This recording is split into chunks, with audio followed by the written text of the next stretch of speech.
welcome everyone to EETF number 80. I hope you guys are doing great. So tonight it is movie time. I have four friends and guests with me tonight. First, we have Nick Bamback. How are you, sir? Good. Thank you for inviting me back, Patrick. No problem. Always a pleasure. We also have Hector Contreras. How are you? I'm great. How are you? Looking forward to the end of the week. Let's just say. I know. Just call Friday off and just make it a long weekend. Right, I wish. Okay, welcome back. And cheers. You have a tasty beverage, and I don't. I'm jealous. I know. I wish we could. I could have one of those 3D printers that I could just magically transport it over to your place. It's the thought that counts. All right. Okay, so back on track. We also have Kyle Hildreth. How are you, sir? Thanks, Wink. I'm ready to play. Okay. Yeah, Martindale action. All right. Welcome back. We also have John Motford. How are you? I am fine. How are you? You have to think about that one. That's a loaded question. I mean, you mean just for today, right? Does not disappoint. This is great. Climate of 2025 in general. Oh, yeah. Just that question could be a full episode in itself. That's true. That's true. That was great. So, movie time. The first few months of the year usually are pretty dire when it comes to movies. So we kind of found three movies that are, not going to say above average. I'm not going to say that, but more popular maybe than the others. So we can start with, those three, not to spoil anything, but it's Mickey 17, Black Bag, and a Minecraft movie. So we can start with Mickey 17, which I haven't seen. So well done me. So guys, what did you think of that movie? It is from Bong Joon-ho, who directed Parasite and Snowpiercer and a few others.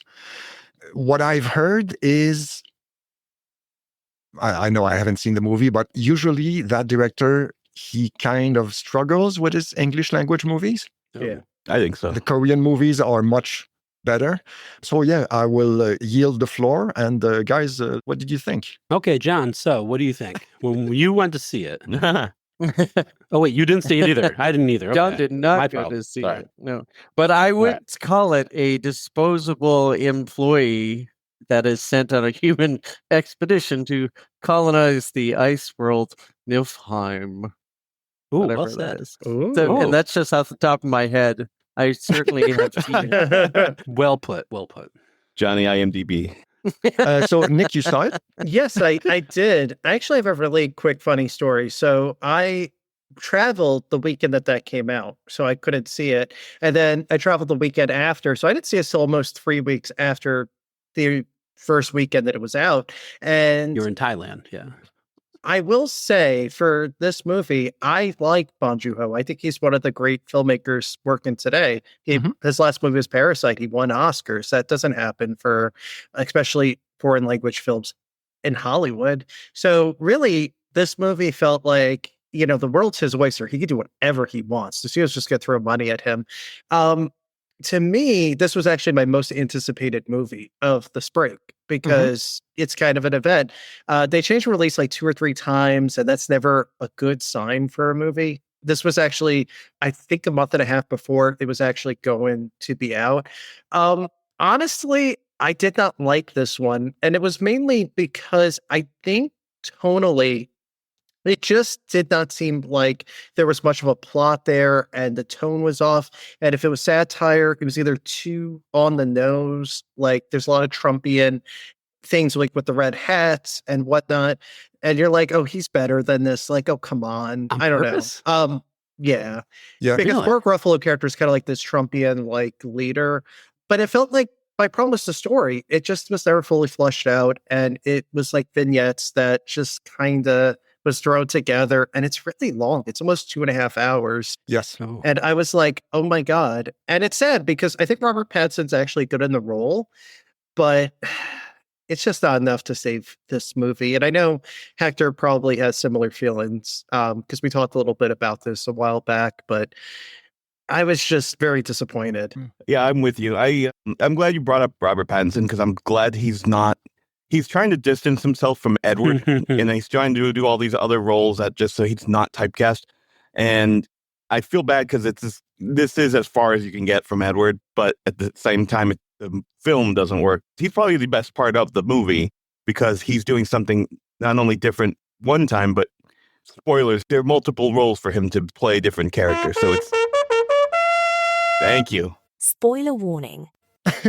Sorry. Forgot about that. It is on the poster, to be fair, that there's like 17 or 18 of him. Well, yeah, it's not much of a spoiler. That's true. That's true. Yeah. So he's got a lot to work with. Oh, I thought we needed to see the first 16 Mickeys. You kind of do. I mean, you see a good chunk of them, like a quick montage. It's quick. It's just to just pass the storyline. But you're right about that.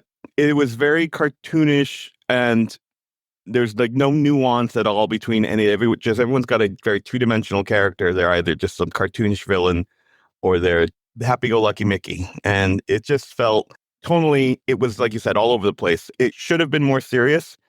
With the story moving along, it had that idea of like Edge of Tomorrow, where someone's live, dying, repeating. And it just didn't live up to the expectations I thought of.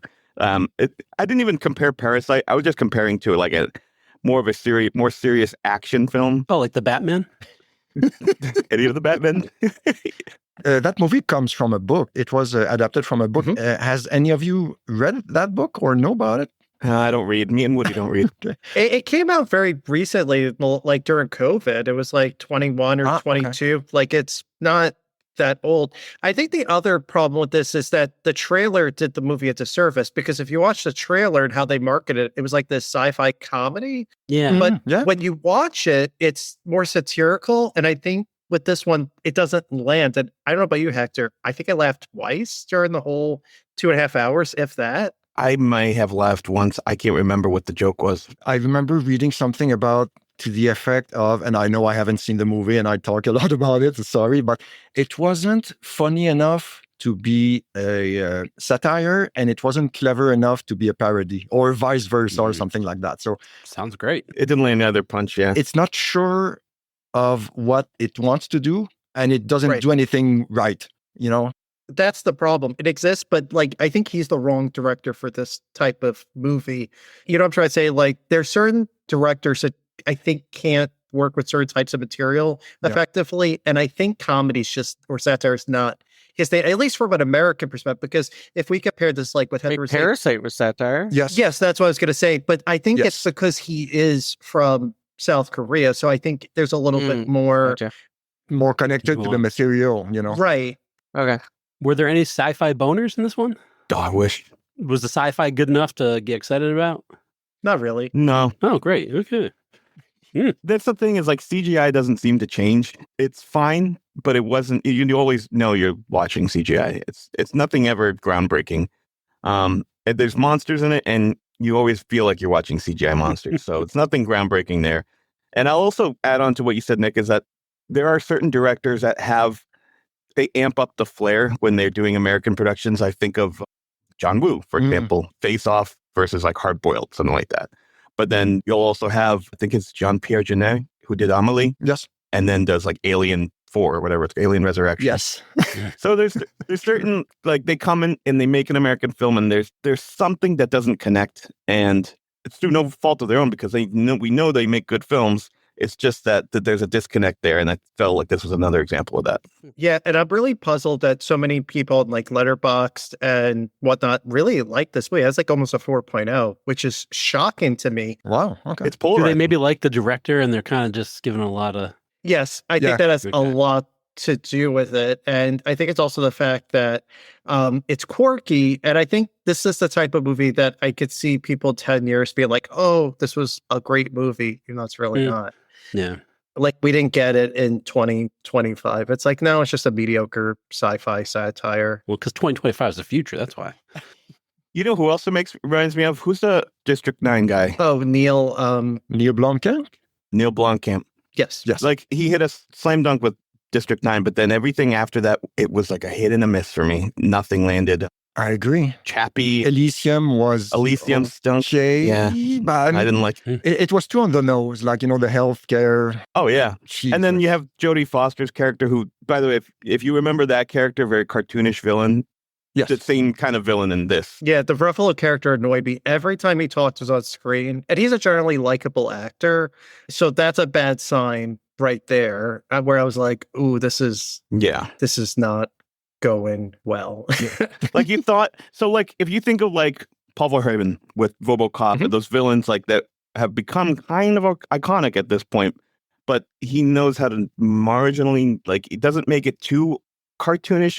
It's got a very serious side to it, so he can kind of borderline make it a little cartoonish but overly enjoyable. This one just goes this is nothing like that. Too far off the ends of cartoonish. Definitely. Yeah. All right, so that's it for Mickey 17, I think. Oh, I hope so. I think so. Yeah. All right, so next up on the list, that one I saw, Black Bag. Oh, I was waiting for Minecraft. I want to hear your review of that. Well, I'll do you a solid, Kyle. We can switch to Minecraft. No. I haven't seen it, though. I know that's. I just want to hear the Patrick review of Minecraft. I'll never see that movie. Come on. I know. No. But of all the three, you didn't tell us which one you were going to see, and I was like, "Oh, come on, be Minecraft." It was not Minecraft. Sorry to disappoint. That's okay. But okay. So Black Bag. Let's take care of Black Bag from Steven Soderbergh. Okay, I saw that one. I really liked it, but I thought, again, spoiler, I'm not gonna play the soundbite, but yeah, I thought the last 10 minutes felt like Agatha Christie-ish with everyone around the table, and you did this, but you did not do that, and like, solving everything. And that was the weakest part, I think. But otherwise, Nick Soderbergh, he works on vibes. Ocean's 11, it's a great movie, and it's also very stylized. Yes, plenty of vibes.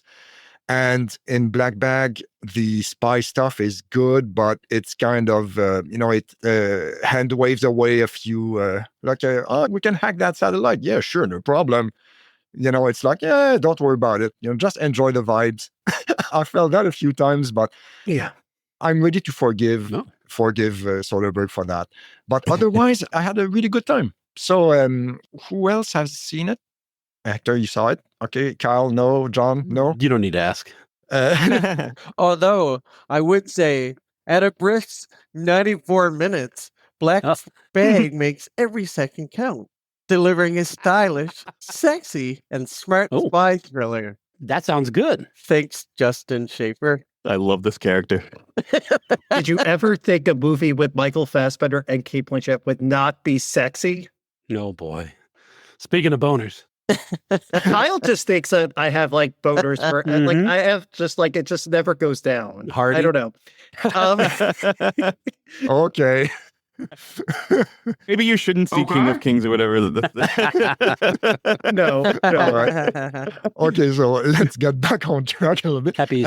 We can start with Hector. What did you think of Black Bag? I loved it. I thought it was great. I didn't think of that Agatha Christie thing at the end, but now I kind of can't stop thinking about it.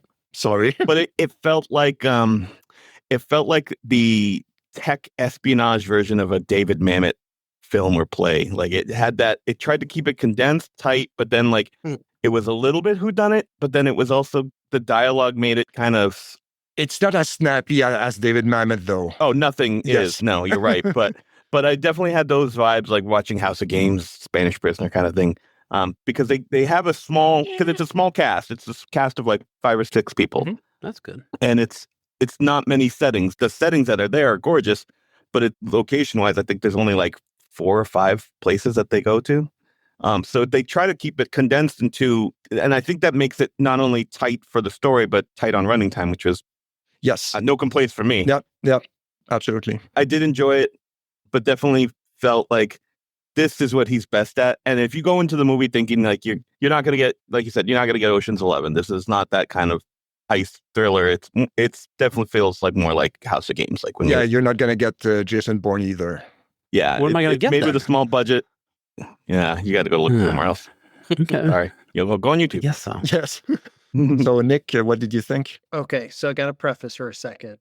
was so excited. This was among my most anticipated movies because Michael Fassbender, like he doesn't really do many movies anymore, but he started to get back into doing things like he just did The Agency on Showtime and Paramount. He was in Kneecap. He was in Fincher's The Killer. So I'm like, let's go. Like anytime he makes a movie, I'm so excited. I really liked it a lot because Soderbergh's style is very sleek, and it reminded me so much of Out of Sight with George Clooney and Jennifer Lopez. Yeah. Where it's like sexy, but it's like classy, and it's just a really well-made throwback type of spy thriller that I think they don't make really anymore. And that's what I kept thinking when I was watching this movie about a month ago, is that it works because it does so much with so little runtime, and the editing was really, really fast paced and really well done for this particular movie. And it's also elevated by Blanchett and especially Fassbender, because I think if you had like the wrong leads, it would not work probably, but casting was crucial and they both pulled it off. And yes, we cherish Michael Fassbender in this Zencaster room because I will fight anyone that doesn't. And that one little square, yeah. And you know what's bizarre is that it was written by David, I can never pronounce his name. Shep, I think. Oh, yeah. Yeah. He is like the most, he's all over the place. Like he's written some of the like franchise sequels, like big budget blockbusters, and he'll write these little indie thrillers. I can't narrow him down to anything. Like he doesn't have a particular tell. What else has he done? He did Jurassic Park, the 2002 Spider-Man, and Mission Impossible, Carlito's Way. Yeah, he's all over the place. I think he's one of those, honestly, Hector, this is something I always thought about with David Koepp. I think he does it for the paycheck, really. Oh, for sure. He's the Diane Warren of movie writers. Yeah, it's like, I don't think he cares about the quality. It's like, oh, are you going to pay me money? Okay, let's go. Sounds like some good stuff. Panic Room, Jack Ryan, Shadow Recruit, The Mummy, the 2017 one. Yeah. Yeah, it's all like all over the Big place. stuff, yeah. Interesting. Okay. Now, this wasn't set in the past, was it? It was current day. Present. Okay. Yeah, Current day, yeah. But I mean, from the trailer, But it has a timeless feel to it, if that's what exactly, you mean. because I don't remember if there was a lot of tech in the trailer, but from the trailer, it could have been in the 70s, you know? It's hard to tell. Yeah. That's why I liked it, because I had that paranoid thriller of like the 70s kind of vibe to it, like a conversation Charade or, yeah. or All the President's Men. It definitely had that kind of vibe to it. And I really enjoyed that because, I mean, this could have easily been a cheesy spy thriller that was forgettable. Yeah, because one thing that I was kind of worried a little bit, it's like the Mr. and Mrs. Smith trope that like a husband and wife, they actually are spies, both of them, and are they against each other? Are they for it? And I was like, oh, I hope they don't fuck it up. But it worked really well in that case, I thought. Yeah. Spy Kids 2. Yep. I did not see those. Oh, what? And I never will. No, fuck that. That's in the National Film Registry now. The original Spy Kids was added last year. I kid you not. Who's that in this? Like a 20-year-old? I've never seen that first one, and we started playing it for Sophia in 20 minutes, and she's like, can we do something else? I've never finished it as a result of that, but I will have to at some point. And I've seen all his other films, so I don't know why I haven't seen that one. All right, so we can recommend Black Bag for sure. So it's on streaming now. Which platform?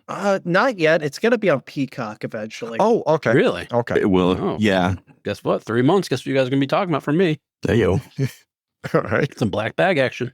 Double back at Christmas. Okay. That sounds wrong. Sorry. Yes. Yeah. Yeah. I thought, okay, I'm not going to get involved in that one. I'll just shut up. Okay. So next up, we have a Minecraft movie. Here we go. So who's seen it? Wait, Dick, did you end up seeing it? I saw it last night for Hector before this podcast specifically. I was like, let's go. Oh, you're the best. It's fresh. Yes. Nick, would you agree that it was absolutely life-changing? And from the opening scene, it lit up the screen? Did you know that a Minecraft movie was going to be truly something special?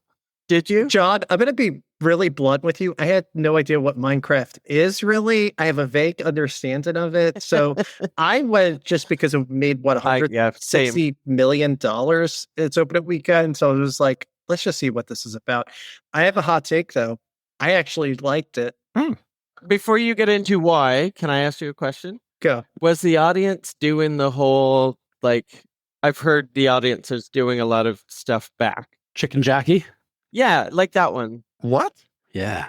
So for mine, I purposely went, I traveled. I went to go see my dad. So I'm going to get to that in a little bit. We saw something else, but like I personally went on a Wednesday to see it after work. So it was like a 5:30 show because all the other screens, like at 6, 6:37, 8, they were all sold out. And I was like, I Wow. really did not want to see this sold out because I saw Super Mario Brothers 2 years ago and it was like sold out and like the kids were just annoying. And I hate that. Like if I want to watch a movie, I just want to enjoy it. I don't want to see people throw popcorn and yelling. Why do you do this to yourself?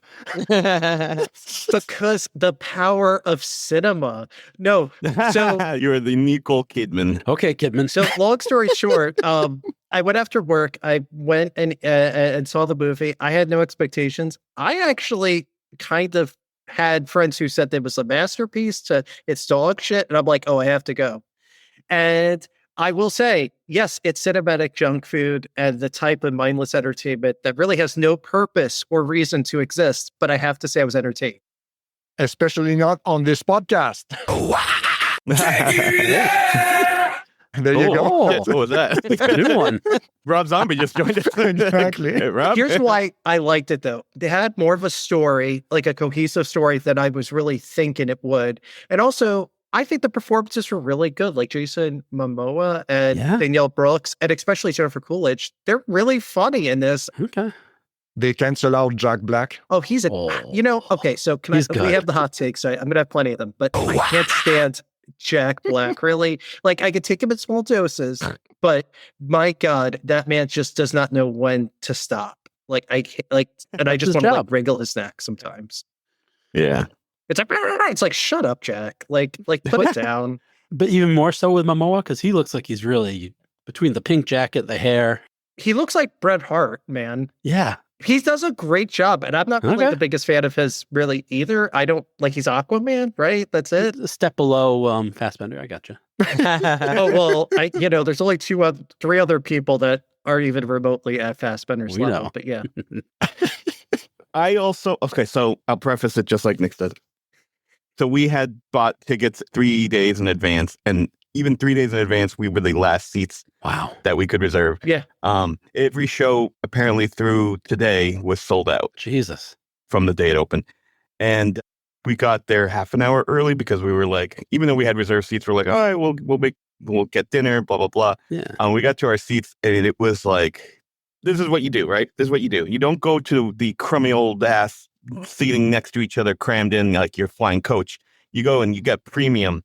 So that's what we did. We flew high. We flew and we rode, and we have this X Plus theater, Fuck which is kind of like not what Hector says. Oh, we went big. We rode hard. We had these leather seated with dining tables. What? There's only 10 people in a row.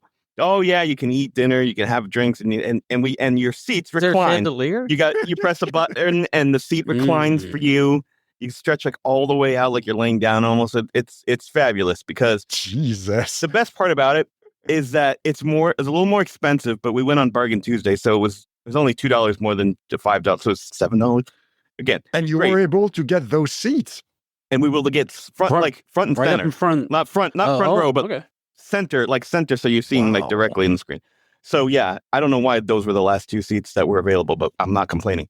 But like I said, 10 seats in a row, so there's not kids like flying everywhere in every direction, screaming and yelling their heads off. Everyone was totally fine. Everyone was great. I heard from the ticket guy that was at the front that every other place but the X Plus was like getting complaints because the kids were like running around. The parents weren't even watching the kids. Why this movie of all of them? I mean, it's a PG movie. Yeah, but why? There's lots of PG movies. Because they're using it for social media, for like the reels and like the reaction videos. They're trying to make money essentially, these kids. Yeah, and kids generally know that. Like Sophia grew up on Minecraft. That was her thing. She got me to play with it twice, and I was like, "You have at it." It's just I was just talking about this with a friend of mine because he took his daughter too, and we're just like we didn't get it. We don't get the. You can be creative, but what if I want someone to tell me what to do? I only like the games where you tell me what to do. And Pong, I know how to hit the ball. And you tell me I have to go into a lane and do stuff. I can't do that. I need somebody to tell me what to do. So the game never appealed to me. I need to be done in like 30 minutes, and then I'm out in the game, like Tetris. So Sophia grew up on it. My daughter she loved the game. She loved building stuff. It definitely got the senses flowing. So the movie definitely works in that it even says, like, Jack Black at one point says, you can now go and be creative. Like, it's the moral of the story is to just be creative and do, whatever comes to your mind and then build it. In the aisles, yeah. I guess that's the whole, yeah. Yeah, in the aisles and the food flying everywhere. I can't imagine. So, in my honest opinion, it's not a great movie. It kind of stinks. But like Nick said, it's joy. Like, you can't help but be entertained. It's so cheesy, but you can't help but feel a little guilty kind of smiling because it's so, like, heartwarmingly cheesy. Like, okay. I compare it to, like, maybe certain 90s family comedies. There's a seminal point in the film where it's almost like a tearjerker type of moment, and you're like, I forgive the rest of that horseshit. It's the power of movies, Hector. Think about it. You go to the movies to escape the real world, and I'm not trying to say like this movie because it's essentially a corporate cash grab, and it's predictable. Oh, it totally is. But at the same time, if it brings joy to people, what am I to say that that's crap? You know what I'm trying to say? I don't know. Down with joy. Yeah. Here's what my complaints of the film is that they really put too much in Jason Momoa and Jack Black. Those two actors, they knew that they had like the most overactor, like the Jim Carreys of the 2020s, right? We know what we're selling you is just those two guys. So let's put them front and center, give 90% of screen time for them. And then the other characters are kind of just throwaways. The realtor / zoologist or zoo lady, she's just a throwaway character. There's a brother and sister who the brother is kind of the lead. Like, they're all doing this for him because he's the creative one. He's a genius kid. And his sister, I think, is the worst offender because it's like she has the very typical, like, I got to raise my brother. Our parents are dead. Like, no. I'm fed to my own devices, and I have to work and I have to take care of him. And it's kind of a minor sob story. Boy. But there's nothing really to redeem. There's no there's no story for her. So again, throwaway character. So really everything is just resting on Jack Black and Jason Momoa. So I think really quick, just to, I guess, wrap up this one is I didn't realize who directed this movie was Jared Hess. And if you know that name, he did Napoleon Dynamite and Nacho Libre and movies like that. So it's very offbeat, the humor, and it's very irrelevant. And I think that's part of why people are gravitating towards the movie, because it's very breaking the fourth wall. It's very self-reflexive. And that's what I'm trying to say is that it's a stupid movie in many ways. Like, it's beyond innate in, like, but at the same time, I was kind of entertained by this world. And I mean, you can insert any actor into this movie. You're really going because of the Minecraft, figures or the, you know what I mean? I don't know. So unless you're Nick, you take a kid to go see this and they'll have a great time. Well, I had a good time. Yeah. Now, there's no chicken jockeys when you guys went, right?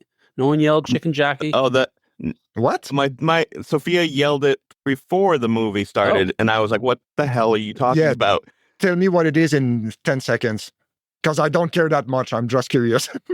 There's a boxing / wrestling / match that Jason Momoa gets into with a little zombie, but the zombie ends up having a chicken as a pet that he rides on to fight, and he's the jockey. He's the little zombie guy's a chicken jockey. Kids know about this, and when they go to see the movie, they yell it out. The reason why kids, and I didn't know about this, the reason why kids know it is because it's a YouTube short / meme.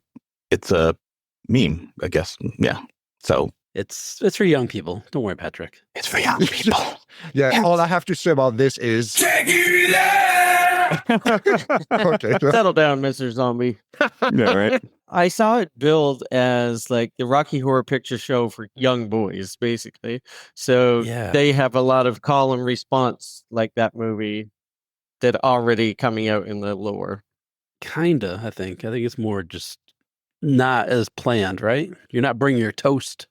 I don't think it was their intention, but it definitely does. Like, it has more of a like, oh, the boys will relate to this more than girls, and I didn't think that was Necessary. necessary. I don't know. But then there's a, you want to do that spoiler button.